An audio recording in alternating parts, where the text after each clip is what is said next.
नमस्कार साथियों, स्वागत है पुनः आपका अंतर्राष्ट्रीय अर्थशास्त्र की इस कक्षा में। हम चर्चा कर रहे थे व्यापार का तुलनात्मक लागत लाभ सिद्धांत। इसी क्रम में हम आगे बढ़ते हैं अंतर्राष्ट्रीय व्यापार के लाभ। तो हमने सिद्धांत में बताया कि जब देश ए और देश बी आपस में व्यापार करने लगते हैं तो दोनों को लाभ होता है। व्यापार की अनुपस्थिति में देश ए जो है घरेलू रूप से विनिमय दर होती है 1x के लिए वो 0.5 y की विनिमय दर। और यदि व्यापार के बाद में माना है कि व्यापार की शर्तें 1x बराबर 1y हो जाए, यानी कि 1x 2 और 1x 1y मिले, तो देश ए के लिए 0.5 यूनिट का लाभ होगा 1x देने पर। इसी तरह से देश बी में भी घरेलू रूप से 1x और 0.6y की विनिमय दर होती है, लेकिन व्यापार के बाद इसका लाभ 0.4y हो जाएगा। तो संक्षेप में यानी कि प्रत्येक देश की दी गई संसाधनों की मात्रा के साथ बिना व्यापार की तुलना में व्यापार के साथ अधिक वस्तुओं का उपभोग कर पाएगा, और वास्तव में दोनों देशों के सापेक्ष लाभ व्यापार की शर्तों से निर्धारित किए जाते हैं। तो कुल मिला के बात यह है कि भाई व्यापार करेंगे तो दोनों देशों की जो घरेलू विनिमय दर है उससे अधिक मात्रा में उनको वस्तुएं विनिमय में प्राप्त होंगी, और इसलिए उनका जो बिना व्यापार की स्थिति में कंजम्पशन है वो व्यापार के बाद की स्थिति में कंजम्पशन में सुधार आएगा।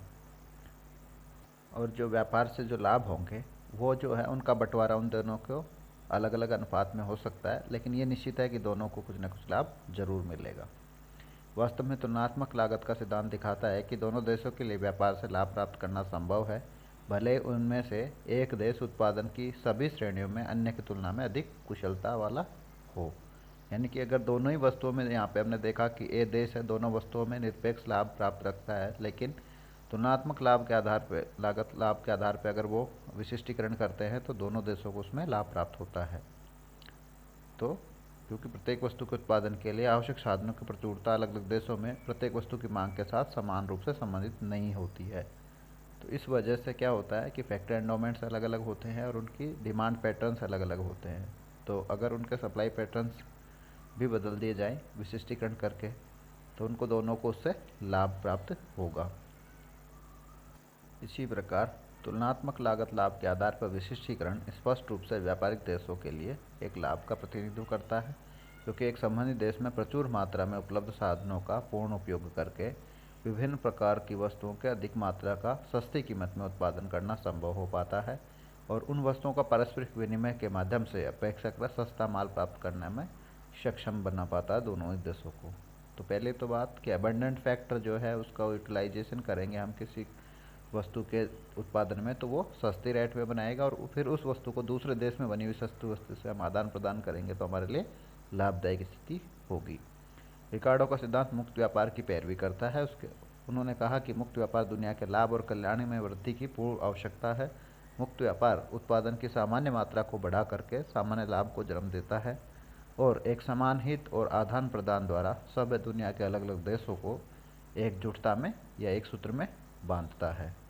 तो ये भी अच्छी बात है कि मुक्त व्यापार से सभी देशों का कल्याण होगा और उनकी आर्थिक स्थिति मजबूत होगी, और देश जो हैं वो एक दूसरे के नज़दीक आएंगे, उनमें सामाजिक सौहार्द और समरसता की भावना पैदा होगी। सारांश रूप में रिकार्डो के तुलनात्मक लागत के सिद्धांत अंतर्राष्ट्रीय व्यापार में किन वस्तुओं का आदान प्रदान किया जाएगा, इस प्रश्न का हल प्रस्तुत करता है हमारे सामने। यह सिद्धांत जो है किंडल बर्जर द्वारा स्पष्ट रूप से संक्षेप में निम्नानुसार प्रस्तुत किया गया है। उन्होंने अपने शब्दों में कहा है कि व्यापार का आधार जहाँ तक आपूर्ति का संबंध है तुलनात्मक लागतों में अंतर में पाया जाता है। तो व्यापार के आधार के रूप में जहाँ तक कि सप्लाई साइड की बात करते हैं तो तुलनात्मक लागतों में अंतर की वजह से व्यापार होता है। एक देश दूसरे की तुलना में हर वस्तु के उत्पादन में अधिक कुशल हो सकता है यदि उत्पादन की प्रति इकाई लागत या आगत के रूप में मापा जाए, लेकिन जब तक वह हर वस्तु के उत्पादन में समान रूप से अधिक कुशल नहीं होता है तब तक व्यापार के लिए एक आधार उत्पन्न मौजूद रहता है, विद्यमान रहता है। तो यानी समान लागत अंतर होगा तो उस स्थिति में व्यापार नहीं होगा इस सिद्धांत के आधार पे, लेकिन अगर लागत में अंतर होगा यानी कि कंपैरेटिव एडवांटेज होगा तो उस स्थिति में यह व्यापार होगा। तो यह उन सामानों का अधिक उत्पादन करने के लिए देश को भुगतान करेगा जिसमें वह अपेक्षाकृत अधिक कुशल है, और उन वस्तुओं के बदले में उसको निर्यात करेगा जिनमें उसका निरपेक्ष लाभ मिनिमम है यानी कि न्यूनतम है। तो ये सिद्धांत हमें एक जानकारी देता है कि किस तरीके से जो है देशों के बीच में व्यापार होगा और वो उनकी तुलनात्मक लागतों पर निर्भर करेगा।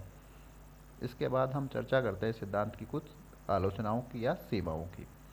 तो सिद्धांत वास्तविक रूप में व्यक्त किया गया है, यानी कि श्रम लागत के संदर्भ में व्यक्त किया गया है। माना जाता है कि सिद्धांत वास्तविक तत्वों में कार्यरत है और मूल्य के श्रम सिद्धांत पर आधारित है।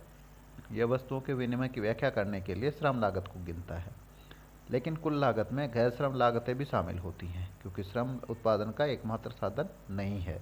इसलिए आलोचकों का कहना है कि केवल श्रम ही लागत नहीं है, बल्कि मुद्रा लागत है, जो तुलना के आधार के रूप में प्रयोग किया जाना चाहिए, उसको काम में लिया जाना चाहिए। केवल श्रम की लागत के आधार पर निर्णय नहीं किए जा सकते। इसके बाद दूसरी आलोचना है कि मूल्य के श्रम सिद्धांत पर आधारित तुलनात्मक लागतों का रिकार्डियन सिद्धांत अवास्तविक है।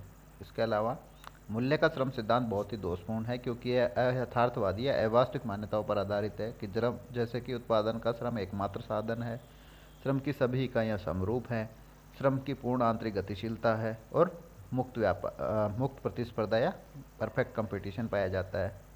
और इसलिए मूल्य के श्रम सिद्धांत को बाद में ऑस्ट्रिया स्कूल द्वारा मूल्य सिद्धांत में उपयोगिता और सीमांत उपयोगिता के उदाहरणों के द्वारा प्रतिस्थापित करके खारिज कर दिया गया। यानी कि वो मूल्य के श्रम सिद्धांत को ही नहीं मानते, दूसरे तरीके से उन्होंने मूल्य का जो सिद्धांत है उसको उपयोगिताओं पर आधारित कर दिया। तो ये भी एक मान्यता है कि जब हम मूल्य के श्रम सिद्धांत को त्याग देते हैं तो अंतर्राष्ट्रीय व्यापार का जो ये शास्त्रीय सिद्धांत है वो छिन्न भिन्न हो जाता है, यानी कि वो बहुत महत्वपूर्ण नहीं रह जाता है। तो ये बहुत महत्वपूर्ण मान्यता है इस सिद्धांत को सही साबित करने में।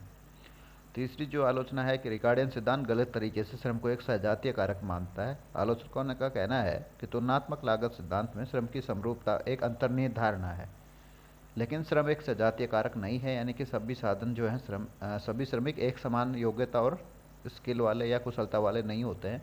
फिर भी श्रम के संबंध में लागत की तुलना कैसे की जा सकती है? जब श्रमिक एक जैसे नहीं है तो उनकी लागतों की तुलना नहीं की जा सकती। जब तक विभिन्न देशों में श्रमों की इकाइयों में अंतर होगा तो उस संदर्भ में हम श्रम की तुलना नहीं कर सकते। इसलिए शास्त्रीय तुलनात्मक लागत सिद्धांत इसके आधार पर दोषपूर्ण है, इसमें कमियां हैं। नेक्स्ट आलोचना वो यह है कि पैमाने के स्थिर प्रतिफल को मान के चलता है, यानी कि कांस्टेंट रिटर्न्स टू स्केल पर आधारित है। तो तुलनात्मक लागतों का रिकार्डियन सिद्धांत का दोष ये भी है कि ये दो देशों में उत्पादन के पैमाने के स्थिर प्रतिफल तथा इस तरीके से उत्पादन की स्थिर लागतों को मान करके चलता है। तो ये धारणा अंतर्राष्ट्रीय व्यापार के शास्त्रीय सिद्धांत के लिए बहुत महत्वपूर्ण है, बहुत ज़रूरी है। सिद्धांत का यह मानना कि यदि देश ए वस्तु एक्स अपने तुलनात्मक लागत लाभ के कारण के उत्पादन में विशिष्टीकरण करता है, तो ये कोई कारण नहीं है कि वस्तु वाई का भी उत्पादन करे। इसी तरह यदि देश बी को वाई वस्तु के उत्पादन में तुलनात्मक लागत लाभ है तो वो केवल इसी वस्तु का उत्पादन करेगा और वाई वस्तु का उत्पादन नहीं करेगा, लेकिन देश ए से वस्तु एक्स का आयात करेगा। तो ऐसी विश्लेषण स्थिरता की धारणा पर आधारित है, यानी कि सततता की धारणा पर आधारित है। लेकिन अगर वास्तविकता को देखा जाए तो वास्तविक दुनिया में अंतर्राष्ट्रीय व्यापार के पैटर्न को देखें तो ये हम देखते हैं कि एक ऐसा समय आता है जब देश बी के लिए देश ए से वस्तु आयात एक्स का आयात करना ठीक नहीं होगा, क्योंकि वहाँ पे उनको उत्पादन के अंदर बढ़ती हुई लागतों का सामना करना पड़ेगा। तो बी देश में उत्पादन की बढ़ती हुई लागतें में वास्तविक जीवन में मिलती है, इसलिए उसको एक्स वस्तु का वहाँ से आयात करना फ़ायदेमंद नहीं होगा। इसके अलावा व्यवहार में ये भी देखा जाता है कि हर देश अपनी सुविधा के लिए या अपनी सुरक्षा या संरक्षा के देखते हुए एक वस्तु का घरेलू उत्पादन भी करता है और कुछ मात्रा उसको दूसरे देशों से भी आयात करता है। तो इस घटना को तुलनात्मक लागत लाभ के सिद्धांत द्वारा समझाया नहीं जा सकता कि क्यों वो देश उसका पूरा आयात नहीं करता और वो जीरो उत्पादन क्यों नहीं करता है। तो हर देश अपनी आंतरिक सुरक्षा और संरक्षा की दृष्टि से घरेलू उत्पादन भी करता है और बाहर से आयात भी करता है। श्रेष्ठ आलोचनाओं की बात करेंगे हम नेक्स्ट वीडियो में। धन्यवाद।